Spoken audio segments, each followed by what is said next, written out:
في عملية عالجتها فرقة مكافحة الجرائم الكبرى ممثلة في فصيلة المساس بالممتلكات بالتنسيق مع مركز المراقبة بواسطة الفيديو بولاية وهران، تم شل نشاط شبكة إجرامية مختصة في سرقة الهواتف النقالة باستعمال العنف وباستعمال مركبة وتوقيف 5 أشخاص واسترجاع 6 هواتف نقالة من مختلف الأنواع ومركبة كانت تستعمل في عملية تسهيل نشاطهم الإجرامي.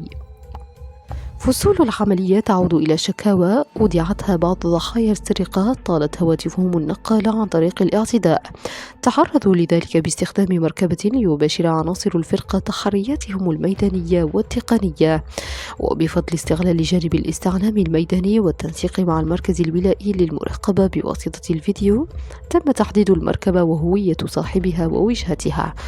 نتج عن التدخل توقيف 4 أشخاص أين ضبط بحوزتهم هواتف نقالة ومبلغ مالي من عائدات السرقة. مواصلة للتحريات تم توقيف شريكهم الخامس الذي يقوم بشراء وإعادة بيع المسروقات.